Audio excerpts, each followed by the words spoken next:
Hey guys, how you guys doing? Today we are going to look at a new, well, not a new deck, but we're going to look at an archetype that's been around for a while. It is Combo Priest, the classic Priest combo.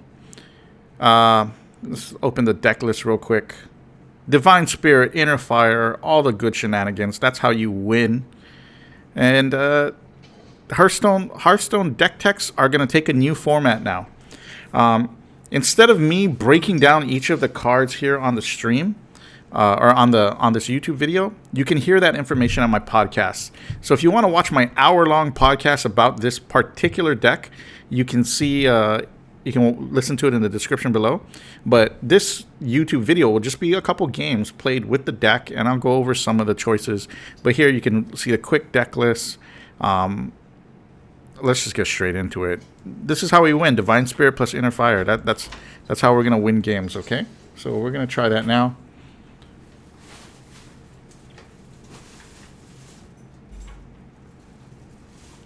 If we can get the computer to open, we're gonna try it. There we go. Okay.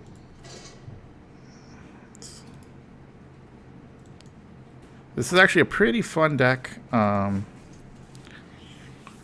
Oddly enough, I feel like Combo Priest is in its best form, than its best shape it's ever been. Even better than that period of time where we had a bunch of good silence minions. I feel like now it's a lot stronger. So, Hunter, depending on what type of Hunter it is, it could either be a good or bad matchup. I think Spell Hunter is a bad matchup.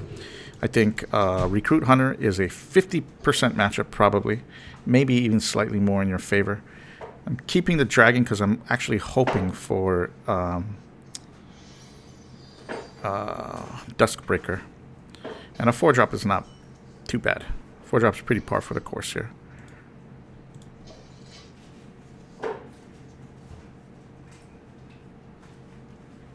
Actually, the deck list looks a little weird, but...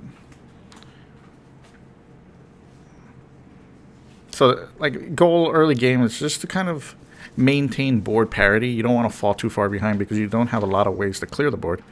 And as you reach the mid-game terms, you want to reach a point where you can land a adequate size threat that your opponent has to he can't answer, and then you want to buff it. Now, here's an interesting situation. Normally, I would just heal and pass the turn, but my opponent has no board presence. So I can kind of cheat the presence here because I can play Radiant Elemental and I can put the shield. And if I wanted to, I could really coin a Visions. But I'm going to go ahead and play the Elemental because this is tempo. Not only do I maintain the board, I draw a card. I can buff it. Now, is it worth using the coin here? I don't think so. So we're just going to pass the turn. Shadow Visions is your tutor, right? So you want to make sure that it gets you the card you need, right? So if you need an Inner Fire, you want to use it for that. If you need a Divine Spirit, you want to use it for that. If you need an Unidentified Elixir, you want to use it for that. Like, so you don't necessarily want to play those cards out too early.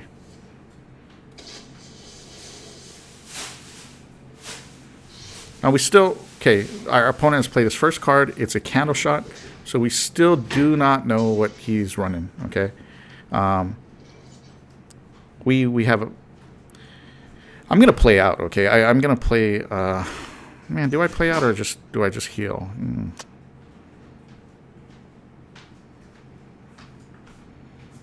Let's play out. Let's build a board. Like, so this tells me he has Flanking Strike, because he's going to Flanking Strike that and then attack it, right? I could have healed to put the Radiant Elemental out of reach. I could have maybe even buffed it. But I don't want to go all in on that play yet. So there it is. There's the Flanking Strike. That's an easy read for us.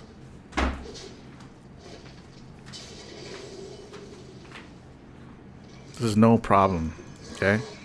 He hasn't done too much, you know what I mean? We still have we're still developing our board, and every turn he's still reacting.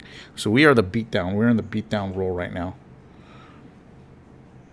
Now if he starts putting out secrets, then things might change. And right now our hand is not great, so kind of want to hope that we find better things. If he's playing Recruit Hunter, then these Twilight Acolytes are they're gonna come up big for us. We just gotta see.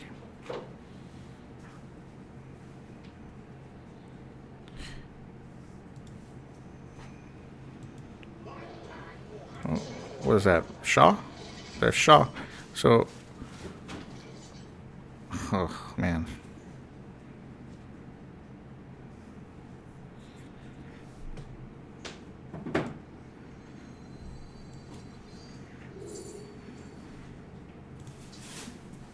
I took the elixir because I didn't want to waste this divine spirit and the inner fire here.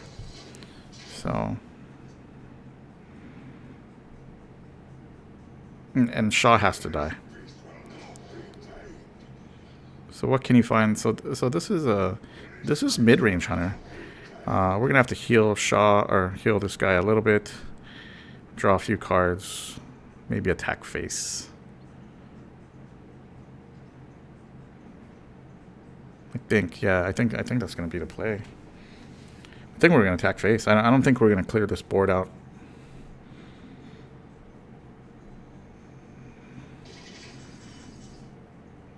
Yeah. Yeah. Well, I think we're.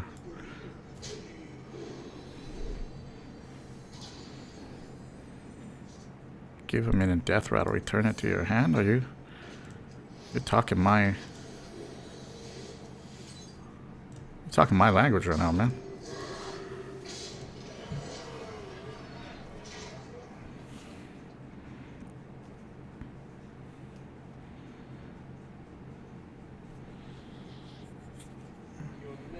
Oh, okay. Well, ooh, maybe I went a little too wild with that. It's okay though. A lot of things are happening here that are actually really good for us. So.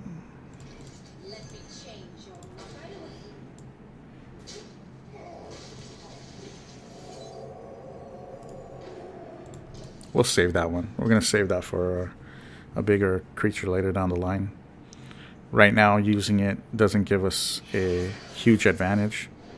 This is not even a big deal, so.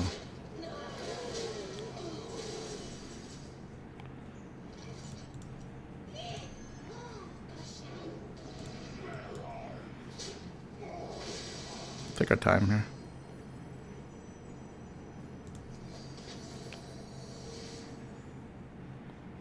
I could go buff it. I mean, why not? Let's buff it. Ooh.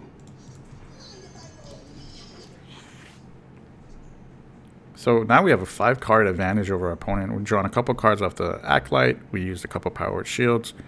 We healed from Northshire Cleric, and all of a sudden now we have a pretty good depth advantage. But we are using a card, so parity is still the same. Like, this is not, this is not a clear win by any sense of the word. We still have 2 Divine Spirits in the deck that we haven't seen. We still have a Lyra. We still have a big endgame options that we need to get to. It's a big creature.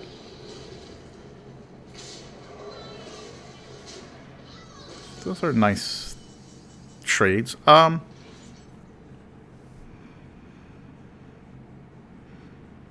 It's okay. Like, there's a situation here where I could have stolen the 8 attack, but it's not necessary because really I just need buffs to kill him.